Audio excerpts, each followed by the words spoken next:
ലോക എന്ന സിനിമയ്ക്ക് ശേഷം box office തൂക്കിയടിച്ച് പ്രണവിന്റെ DS ഇറേ ഒറ്റക്കൊമ്പൻ release update പുറത്തു വന്നിരിക്കുന്നു.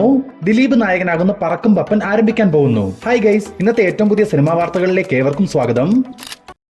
യഷിനെ നായകനാക്കി ഗീതു മോഹൻദാസ് സംവിധാനം ചെയ്തു വരുന്ന ഒരു പാൻ ഇന്ത്യൻ ബ്രഹ്മാണ്ഡ സിനിമയാണ് ടോക്സിക്. യഷിനൊപ്പം കിയാര അദ്വാനി, നയൻതാര, സുദേവ് നായർ, രുക്മിണി വസന്ത് തുടങ്ങിയവർ പ്രധാന വേഷങ്ങളിലെത്തുന്ന ടോക്സിക്കിന്റെ ഷൂട്ടിംഗ് വർക്കുകൾ നിർത്തിവെച്ചിരിക്കുന്നു. ഗീതു മോഹൻദാസിന്റെ സംവിധാന രീതിയിൽ യഷിന് തൃപ്തി വരാത്തതിനാൽ സിനിമ ഉപേക്ഷിക്കുന്നു എന്ന തരത്തിലൊക്കെ ചില കുപ്രചാരണങ്ങൾ സോഷ്യൽ മീഡിയ വഴി പുറത്തു വന്നിട്ടുണ്ട്. എന്നാൽ ഈ വാർത്തകളെല്ലാം തന്നെ ഫേക്ക് ആണെന്നും നിലവിൽ നല്ല രീതിയിൽ തന്നെയാണ് ടോക്സിക്കിന്റെ ചിത്രീകരണം നടന്നു വരുന്നതെന്നും ചിത്രത്തിന്റെ നിർമ്മാതാവായ വെങ്കിട്ട് കെ നാരായണൻ ഇപ്പോൾ തുറന്നു പറഞ്ഞിട്ടുണ്ട്. വരുന്ന 2026 മാർച്ച് 19 പാൻ ഇന്ത്യൻ റിലീസായിട്ട് ടോക്സിക് തിയേറ്ററുകളിലേക്ക് എത്തും. DS ഇറയ്ക്ക് ശേഷം രാഹുൽ സദാശിവൻ വീണ്ടും ഒരു മമ്മൂട്ടി സിനിമയാകും സംവിധാനം ചെയ്യുകയെന്ന് കഴിഞ്ഞൊരു വീഡിയോയിൽ നമ്മൾ പറഞ്ഞിരുന്നു. എന്നാൽ ഇപ്പോൾ പുറത്തു വന്നിരിക്കുന്ന മറ്റൊരു അപ്ഡേറ്റ് എന്തെന്നാൽ ലാലേട്ടന്റെ അടുത്തും രാഹുൽ സദാശിവൻ കഥ പറഞ്ഞിട്ടുണ്ടെന്നും ലാലേട്ടൻ അതിന് ഓക്കെ പറഞ്ഞെങ്കിൽ പോലും 2027 മാത്രമേ ആ സിനിമകളുടെ വർക്കുകൾ ആരംഭിക്കുകയുള്ളെന്നും രാഹുൽ തന്നെ ഇപ്പൊ മാധ്യമങ്ങൾക്ക് നൽകിയ അഭിമുഖത്തിൽ തുറന്നു പറഞ്ഞിട്ടുണ്ട്. പിന്നെ ഈ ഒരു പ്രോജക്റ്റുമായി ബന്ധപ്പെട്ട ഒരു ന്യൂസ് എന്തെന്നാൽ ഒരു സയൻസ് ഫിക്ഷൻ ഹൊറർ പശ്ചാത്തലത്തിൽ ഇന്ത്യയിൽ ഇതുവരെ വന്നിട്ടില്ലാത്തതും എന്നാൽ ഹോളിവുഡ് സിനിമകളിൽ നമ്മൾ കണ്ടിട്ടുള്ളതുമായ ഒരു പ്രമേയത്തിലാകും ഈ സിനിമ ഒരുങ്ങിയെന്നാണ് രാഹുൽ സൂചിപ്പിച്ചിട്ടുള്ളത്. STRനെ നായകനാക്കി വെട്രിമാരൻ സംവിധാനം ചെയ്തു വരുന്ന ഏറ്റവും പുതിയ സിനിമയാണല്ലോ അരസൻ. വടച്ചെന്നൈ യൂണിവേഴ്സിൽ നടക്കുന്ന കഥ പ്രമേയമായ അരസനിൽ ധനുഷ് കാമിയോ വേഷം ചെയ്യാൻ സാധ്യതയുണ്ടെന്ന് മുൻപ് തന്നെ വാർത്തകൾ പുറത്തു വന്നിരുന്നതാണ്. ഇന്നിപ്പോൾ പുറത്തു വന്നിരിക്കുന്ന ഏറ്റവും പുതിയ അപ്ഡേറ്റുകൾ പ്രകാരം ധനുഷിനെയും STRനെയും ഒരുമിച്ച് അരസനിൽ കാണാനാവുമെന്നും ഇതിനായി ധനുഷ് 15 ദിവസത്തോളം ഡേറ്റ് അരസനായി നൽകിയെന്നും വിവരങ്ങൾ ലഭിച്ചിട്ടുണ്ട്. നിലവിൽ ചിത്രീകരണം നടന്നു വരുന്ന അരസൻ 2026 മെയ് മാസം റിലീസിനെത്തിക്കാനുള്ള തീരുമാനത്തിലാണ് മൂവി ടീം. കരിക്ക് ടീം ഒന്നിച്ചൊരു സിനിമ വരാൻ പോകുന്നു എന്ന് കഴിഞ്ഞൊരു വീഡിയോയിൽ നമ്മൾ സൂചിപ്പിച്ചിരുന്നതാണ്. ഇന്നിപ്പോൾ ഈ ഒരു സിനിമയുടെ ഒഫീഷ്യൽ അനൗൺസ്മെന്റ് കരിക്കിന്റെ യൂട്യൂബ് ചാനലിലൂടെ പുറത്തു വന്നിട്ടുണ്ട്.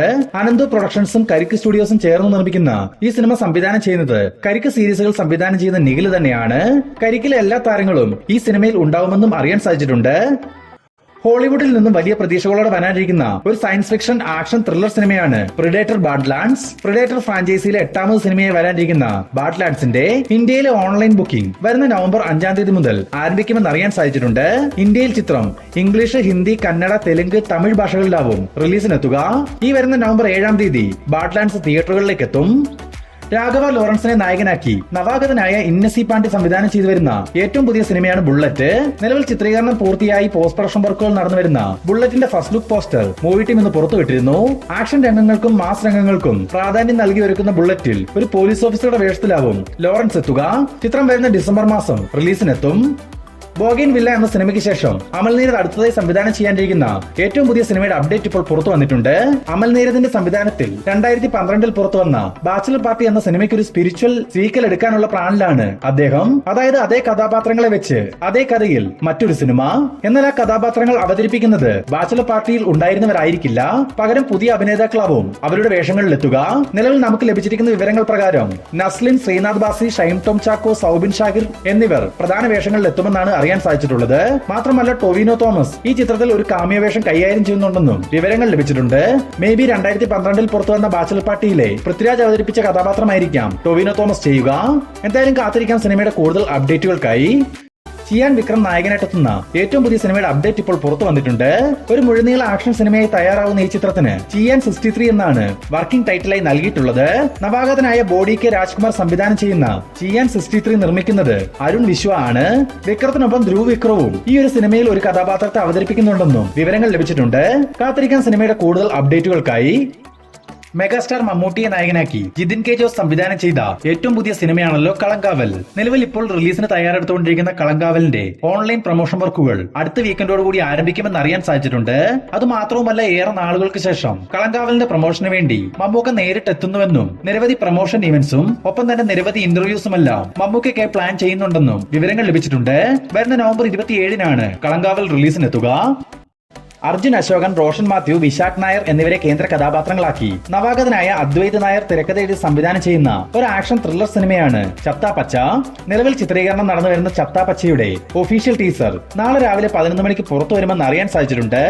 മാത്രമല്ല മമ്മൂക്ക ഒരു കാമിയോ വേഷം കൈകാര്യം ചെയ്യുന്ന ഈ ചിത്രത്തിൽ ഈ ആഴ്ച തന്നെ ഷൂട്ടിനായി മമ്മൂക്ക ജോയിൻ ചെയ്യുകയും ചെയ്യും. വരുന്ന ക്രിസ്മസ് റിലീസായി ചപ്താ പച്ച തിയേറ്ററുകളിലേക്ക് എത്തിക്കാനുള്ള തീരുമാനത്തിലാണ് മൂവി ടീം. കവിൻ, പ്രീതി അസ്രാണി എന്നിവരെ കേന്ദ്ര കഥാപാത്രങ്ങളാക്കി സതീഷ് കൃഷ്ണൻ സംവിധാനം ചെയ്ത ഒരു റൊമാന്റിക് കോമഡി ഫാന്റസി സിനിമയാണ് കിസ്. കഴിഞ്ഞ മാസം തിയേറ്ററുകളിലേക്ക് എത്തിയ കിസ് തിയേറ്ററുകളിൽ വലിയൊരു പരാജയമായി മാറിയിരുന്നു. ഇപ്പോൾ കിസ് എന്ന ഈ ചിത്രം OTT റിലീസിലേക്ക് കടക്കുകയാണ്. C5 ആണ് കിസിന്റെ OTT അവകാശങ്ങൾ സ്വന്തമാക്കിയിട്ടുള്ളത്. ഈ വരുന്ന നവംബർ 7-ാം തീയതി മുതൽ കിസ് C5-ലൂടെ OTT സ്ട്രീമിംഗ് ആരംഭിക്കും. കേരള സംസ്ഥാന ചലച്ചിത്ര അവാർഡുകൾ നാളെ പ്രഖ്യാപിക്കും. മികച്ച നടനായിട്ടുള്ള അവസാന റൗണ്ടിൽ മമ്മൂട്ടി, ആസിഫ് അലി, ടൊവിനോ തോമസ്, വിജയരാഘവൻ എന്നിവരാണ് പ്രധാനമായും ഉള്ളത്. ഭ്രമയുഗം സിനിമയ്ക്ക് വേണ്ടി Mammootty, Kishkindha Kaandam, level cross, Adios Amigo എന്നീ സിനിമകളുമായി ആസിഫ് അലി, അജയന്റെ രണ്ടാം മോഷണം എന്ന സിനിമയുമായി ടൊവിനോ തോമസ്, കിഷ്കിന്ധാകാന്ഡം സിനിമയിലെ പ്രകടനവുമായി വിജയരാഘവൻ. ഇതാണ് ഫൈനൽ റൗണ്ടിലെ ലിസ്റ്റ്. കാത്തിരിക്കാൻ നാളെ വരാനിരിക്കുന്ന അവാർഡ് പ്രഖ്യാപനത്തിനായി. സൂപ്പർ സ്റ്റാർ രജനികാന്തിനെ നായകനാക്കി നെൽസൺ ദിലീപ് കുമാർ സംവിധാനം ചെയ്തു വരുന്ന ഏറ്റവും പുതിയ സിനിമയാണ് ജയിലർ 2. സൺ പിക്ചേഴ്സിന് വേണ്ടി കലാനിധിമാരൻ നിർമ്മിക്കുന്ന ജയിലർ 2വിന്റെ അടുത്ത ഘട്ട ചിത്രീകരണം നവംബർ മാസം പകുതിയോടുകൂടി ഗോവയിൽ വെച്ച് ആരംഭിക്കും. ഇപ്പൊ ഈ ഒരു ഷൂട്ടിലേക്ക് തമിഴ് കോമഡി താരം സന്താനവും ജോയിൻ ചെയ്യുന്നതായി അറിയാൻ സാധിച്ചിട്ടുണ്ട്. ഏറെ നാളുകൾക്ക് ശേഷം സന്താനം വീണ്ടും കോമഡി കഥാപാത്രമായി എത്താനിരിക്കുന്ന ജയിലർ 2വിനായി 15 കോടി രൂപയോളമാണ് പ്രതിഫലം കൈപ്പറ്റുന്നത്. അതും വെറും 20 ദിവസത്തെ ഷൂട്ടിന് മാത്രം.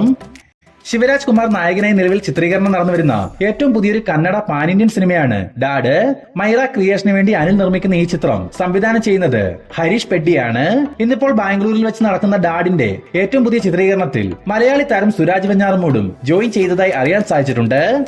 പ്രണവ് മോഹൻലാലിനെ നായകനാക്കി രാഹുൽ സദാശിവൻ സംവിധാനം ചെയ്ത് ഇന്ന് തിയേറ്ററുകളിലേക്ക് എത്തിയ ഏറ്റവും പുതിയ സിനിമയാണല്ലോ DSERE. ചിത്രം റിലീസിനെത്തി എങ്ങു നിന്നും ഹെവി പോസിറ്റീവ് റിപ്പോർട്ടാണ് സ്വന്തമാക്കിയിരിക്കുന്നത്. മലയാളത്തിലേതെന്നല്ല, ഇന്ത്യൻ ഹൊറർ സിനിമകളിൽ തന്നെ ഏറ്റവും മികച്ചതും ഒപ്പം തന്നെ ഭയപ്പെടുത്തുന്നതും ടെക്നിക്കൽ ക്വാളിറ്റിയിൽ മികച്ചു നിൽക്കുന്നതുമായ സിനിമ എന്നാണ് DSERE പറ്റി സിനിമ കണ്ടിറങ്ങിയവർ അഭിപ്രായപ്പെടുന്നത്. നല്ല അഭിപ്രായങ്ങൾ നേടിയെടുത്തതുകൊണ്ട് തന്നെ മികച്ച ബുക്കിംഗും മികച്ചൊരു കളക്ഷനുമാണ് DSEREക്ക് നിലവിൽ ലഭ്യമായിക്കൊണ്ടിരിക്കുന്നതും. ഇനി ചിത്രത്തിന്റെ ആദ്യ ദിന ബോക്സ് ഓഫീസ് കളക്ഷൻ പരിശോധിക്കുകയാണെങ്കിൽ ഇന്നലെ നടന്ന പ്രീമിയർ ഷോയിലൂടെ മാത്രം 81 ലക്ഷം രൂപയോളം ചിത്രത്തിന് ലഭ്യമായിരുന്നു. ശേഷം ഇന്നത്തെ കളക്ഷൻ നോക്കുകയാണെങ്കിൽ 1,50,00,000 രൂപയോളം കേരളത്തിൽ മാത്രം പ്രീസെയിൽ കളക്ഷൻ ലഭിച്ച DSEREയുടെ ആദ്യ ദിന കേരള കളക്ഷൻ ഏതാണ്ട് 3,50,00,000 രൂപയോളം ലഭ്യമാവുമെന്നാണ് അറിയാൻ സാധിച്ചിട്ടുള്ളത്. അതേസമയം വേൾഡ് വൈഡ് കളക്ഷൻ 7 കോടിയും കടന്ന് 8 കോടി വരെ എത്താൻ സാധ്യതയുണ്ട്. അങ്ങനെയെങ്കിൽ പ്രീമിയർ ഷോയുടെയും ആദ്യ ദിനത്തെ വേൾഡ് വൈഡ് കളക്ഷനും ചേർത്ത് 9 കോടി രൂപയോളമാവും DSEREയുടെ ആദ്യ ദിന ടോട്ടൽ കളക്ഷൻ. സുരേഷ് ഗോപിയെ നായകനാക്കി മാത്യു തോമസ് സംവിധാനം ചെയ്തു വരുന്ന ഒറ്റക്കൊമ്പൻ എന്ന സിനിമയുടെ റിലീസുമായി ബന്ധപ്പെട്ട് ഒരു ന്യൂസ് ഇപ്പോൾ പുറത്തു വന്നിട്ടുണ്ട്. സുരേഷ് ഗോപിക്കൊപ്പം ഇന്ദ്രജിത്ത് സുകുമാരൻ, വിജയരാഘവൻ, അദിതി രവി, കബീർ ദുഹാൻ സിംഗ് തുടങ്ങിയവർ പ്രധാന വേഷങ്ങളിലെത്തുന്ന ഈ ചിത്രത്തിന്റെ ഷൂട്ടിംഗ് വർക്കുകൾ നിലവിൽ ഇപ്പോൾ നടന്നു വരികയാണ്. കേരളത്തിലെ ഷൂട്ട് കഴിഞ്ഞാൽ ചിത്രത്തിന് മലേഷ്യയിലും ഒരു ഷെഡ്യൂൾ ചിത്രീകരണം പൂർത്തീകരിക്കേണ്ടതായിട്ടുമുണ്ട്. ഇതിനിടയിൽ ഒറ്റക്കൊമ്പന്റെ റിലീസുമായി ബന്ധപ്പെട്ട് പുറത്തു വന്നിരിക്കുന്ന ന്യൂസ് എന്തെന്നാൽ 2026 ഏപ്രിൽ മാസത്തിൽ വിഷു, ഈസ്റ്റർ ഹോളിഡേക്ക് ഒറ്റക്കൊമ്പൻ റിലീസിനെത്തിക്കാനുള്ള തീരുമാനത്തിലാണ് മൂവി ടീം എന്നാണ് അറിയാൻ സാധിച്ചിട്ടുള്ളത്. ജനപ്രിയ നായകൻ ദിലീപിനെ നായകനാക്കി വിയാൻ വിഷ്ണു സംവിധാനം ചെയ്യാനിരിക്കുന്ന ഒരു മലയാളം സൂപ്പർ ഹീറോ സിനിമയാണ് പറക്കും പപ്പൻ. പല ആവർത്തി ചിത്രീകരണം ആരംഭിക്കുമെന്ന് പറയുകയും പിന്നീട് അത് നടക്കാതാവുകയും ചെയ്തുകൊണ്ടിരുന്ന പറക്കും പപ്പന്റെ ഏറ്റവും പുതിയ ഷൂട്ടിംഗ് അപ്ഡേറ്റ് എന്തെന്നാൽ സിനിമ ഡ്രോപ്പ് ഒന്നും ചെയ്തിട്ടില്ല. നിലവിൽ ദിലീപ് ഷാജി കൈലാസിന്റെ മകനായ ജഗൻ ഷാജി കൈലാസിന്റെ ചിത്രത്തിൽ അഭിനയിച്ചു വരികയാണ്. ഈ ഒരു സിനിമ പൂർത്തിയാക്കിയതിനു ശേഷം അടുത്തതായി അദ്ദേഹം അഭിനയിക്കുന്നത് പറക്കും പപ്പനിൽ തന്നെ ആവുമെന്നും ഇതിന്റെ ഒരു ഒഫീഷ്യൽ പ്രഖ്യാപനം ബബ്ബ എന്ന സിനിമയുടെ റിലീസിന് പിന്നാലെ പുറത്തു വരുമെന്നുമാണ് വിവരങ്ങൾ ലഭിച്ചിട്ടുള്ളത്.